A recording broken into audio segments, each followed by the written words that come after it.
Back to special live show on election results day. So చాలా కీలకంగా భావిస్తున్నటువంటి west Bengal కి సంబంధించి చూస్తే రిజల్ట్స్ కూడా చాలా ఆసక్తికరంగా కనిపిస్తున్నాయి. గతంతో పోలిస్తే ఈసారి బీజేపీ పుంజుకుంది ప్రభుత్వాన్ని ఏర్పాటు చేసే దిశగా. For the first time BJP అక్కడ ప్రభుత్వాన్ని ఫామ్ చేయబోతున్నట్టుగా తెలుసు.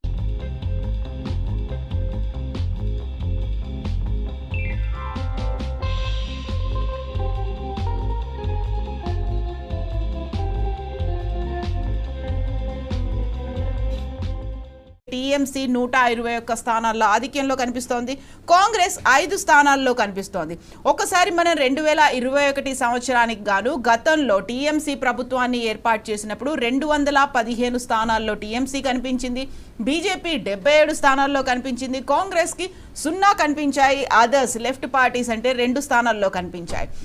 2016 అంటే ఇప్పటి నుంచి 10 ఏళ్ల వెనక్కి వెళ్ళి చూస్తే 210 స్థానాల్లో టీఎంసీ కనిపించింది.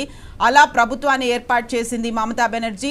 కాంగ్రెస్ పార్టీ 45 స్థానాల్లో, బీజేపీ కేవలం 3 సీట్లని మాత్రమే గెలుచుకుంది. 2016లో 3 సీట్లతో ప్రారంభమైనటువంటి బీజేపీ ప్రస్థానం ఇప్పుడు ప్రభుత్వాన్ని ఏర్పాటు చేసే దిశగా అక్కడ దూసుకెళ్తోంది అని ట్రెండ్స్ చెప్తున్నాయి. ఫస్ట్ ప్లేస్లో బీజేపీ ఉంటే సెకండ్ ప్లేస్లో టీఎంసీ అనేది కనిపిస్తోంది.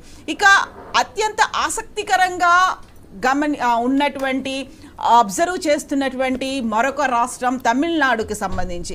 ఇప్పటిదాకా తమిళనాడులో ఎలాంటి పరిస్థితులు ఉంటాయి?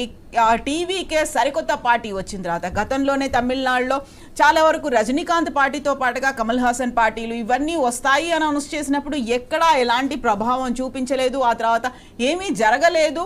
బట్ టీవీకే వచ్చిన తర్వాత ఎలాంటి పరిస్థితులు ఉంటాయి, ఏం జరగబోతోంది అనుకున్నప్పుడు ఇప్పుడు స్టాలిన్ ప్రభుత్వం అనేది అక్కడ దిగిపోతోంది. టీవీకేనే ట్రిపుల్ డిజిట్ మార్క్కి వెళ్ళింది. అంటే కేవలం సింగిల్ డిజిట్కి పరిమితం అవుతుందా, డబుల్ డిజిట్ వస్తుందా అనుకుంటే 3 అంకెల స్థానాలకు చేరుకుంటోంది టీవీకే. 100+ స్థానాల్లో టీవీకే విజయం సాధించబోతోంది. దానికి సంబంధించి వస్తున్నటువంటి ట్రెండ్స్ కూడా అలాగే కనిపిస్తున్నాయి. 103 స్థానాల్లో ఇప్పుడు టీవీకే ముందంజలో ఉంది.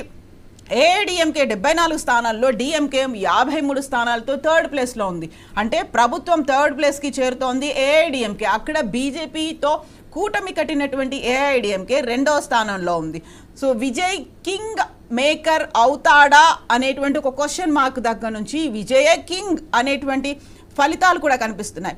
ఈ తమిళనాడుకి సంబంధించి గతంలో ఉన్నటువంటి ఫలితాలని బట్టి చూస్తే గతంలో 2021లో చూస్తే తమిళనాడులో డిఎంకే 159 స్థానాలు గెలిచి ప్రభుత్వాన్ని ఏర్పాటు చేసింది. 2వ ప్లేస్లో ఏఐడిఎంకే కనిపించింది. ఇక 2016కి సంబంధించి 136 స్థానాల్లో ఏడిఎంకే కనిపించింది. డిఎంకే 98 స్థానాల్లో కనిపించింది. బట్ ఇప్పుడు సిచ్యువేషన్స్ అన్నీ మారిపోయినట్టుగా అందుతున్నటువంటి ట్రెండ్స్ని బట్టి చూస్తే తెలుస్తోంది. కేరళ 140 స్థానాల్లో 71 స్థానాలు మ్యాజిక్ ఫిగర్ మెజారిటీ అనేది ఉంటే యూడిఎఫ్ 91 స్థానాల్లో ఫస్ట్ ప్లేస్కి వచ్చింది. పినరాయి విజయన్ సర్కార్ ఎల్డిఎఫ్ కూటమి సెకండ్ ప్లేస్లో కనిపిస్తోంది, 46 స్థానాల్లో ఉంది. బీజేపీ 3 స్థానాల్లో ఆధిక్యంలో ఉన్నట్టుగా కనిపిస్తోంది.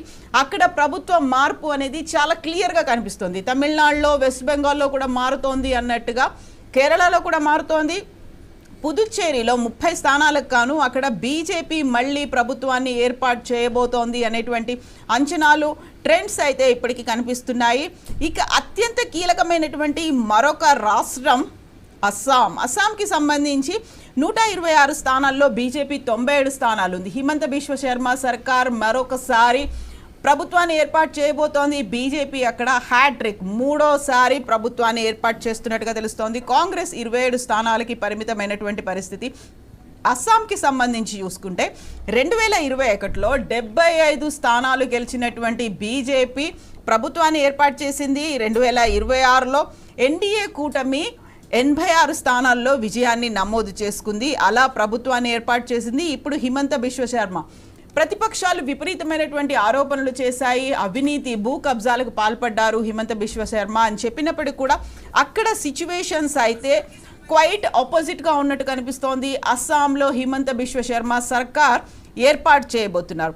వెస్ట్ బెంగాల్లో ఏం జరిగింది? వెస్ట్ బెంగాల్లో మమతా బెనర్జీ వర్సెస్ నరేంద్ర మోదీ అన్నట్టుగా ఎందుకు అయింది? అక్కడ ఉన్నటువంటి మిలిటరీతో పాటుగా ఎలక్షన్ కమిషన్ మిగతా అన్నిటినీ ప్రభుత్వం మిస్యూజ్ చేసుకుంది. సెంట్రల్ గవర్నమెంట్ మిస్యూజ్ చేసింది. స్పెషల్ ఇంటెన్సివ్ రివిజన్ SIRని తీసుకొచ్చిన తర్వాత ఓటర్ల తొలగింపు కావచ్చు, లేకపోతే వాళ్ళకి ఇన్ఫర్మేషన్ ఇవ్వద్దు, వాడిని తరిమి వేయండి, రాష్ట్రాల్లో ఎంటర్ అవ్వకుండా చూడండి అంటూ మమతా బెనర్జీ చేసినటువంటి కామెంట్స్, వీటన్నిటి తర్వాత వెస్ట్ బెంగాల్లో ఉన్నటువంటి ఫలితాలు ఏం చెప్తున్నాయి, ఎలాంటి సంకేతాలు, ఎలాంటి మెసేజ్ని అందిస్తున్నాయి? మనతో పాటుగా ఉన్నారు సోషల్ అనలిస్ట్ మురళీ మనోహర్ గారు. హలో అండి, నమస్తే. నమస్తే. సో ఫస్ట్ ఎలా ఉన్నారు? ఫైన్. ఎలా అనిపిస్తున్నాయి ఎలక్షన్ రిజల్ట్స్? లాగానే ఉన్నాను నేను కూడా. చాలా ఆనందంగా ఉన్నారా? ఎక్సైటెడ్ గా ఉన్నాను. ఎక్సైటెడ్ కూడా ఉన్నాను. తమిళనాడు చూశాక మరి ఎక్సైటెడ్ గా. ఎందుకు అలా తమిళనాడులో అంత ఎక్సైట్మెంట్ ఏమనిపించింది? అంటే తరతరాల ద్రవిడ్ పాలిటిక్స్ పక్కకు పెట్టేసి కొత్త తరం ఏమంటాం పాలన కోరుకుంటున్నట్టు కనిపిస్తుంది ప్రజలు. కాకపోతే విజయ్ అలాంటి మైండ్ సెట్ తో ఉండడు, కొత్తగా ఉంటాడని మీరు ఎందుకు అనుకున్నారు? అంటే జంజీకి కనెక్ట్ అయినటువంటి వ్యక్తి ఒకటి. తర్వాత ద్రవిడ్ పాలిటిక్స్ ను పెద్దగా తెలియని వ్యక్తి ఆయన. కనుక నేను అనుకుంటున్నాను తమిళ్ పీపుల్ ఫెడప్ అయిపోయారేమో ఈ డిఎంకే ఎన్నాళ్ళు ఇంకా కొద్దిగా. అయితే తమిళ్ పీపుల్కి ఒక ఇది ఉంటుంది, సినిమాను ఇష్టపడతారని. కానీ చాలా రోజుల నుంచి కొన్ని దశాబ్దాలుగా సినిమాను పక్కకు పెట్టారు. సినిమా వాళ్ళు వచ్చినా కూడా సినిమా చరిస్మాను పెద్ద పక్కకు పెట్టే ముందుకు వెళ్తారు. ఇప్పుడు మాత్రము సినిమా చరిస్మాతో పాటు ద్రవిడ్ పాలిటిక్స్ ను కాస్త దూరం పెడదాం అనేటువంటి ఒక ఇది కనిపిస్తుంది కవిత గారు. తమిళనాడులో ముఖ్యంగా ప్రభుత్వాలు మారినప్పుడల్లా మీరు చూస్తే కనుక న్యూట్రల్ ఓట్, అంటే కేవలం ప్రభుత్వాలను మార్చే ఓటే 20% ఉంటుంది ఎప్పుడు కూడా. డిఎంకేకు ఫాలోవర్స్ 25% ఉంటారు, ఏఐడిఎంకు 25% ఫిక్స్డ్గా ఉంటారు, వాళ్ళేం మారరు. అని పైన ఉండే ఒక 20-25% వీళ్ళు ప్రభుత్వాలను మారుస్తుంటారు.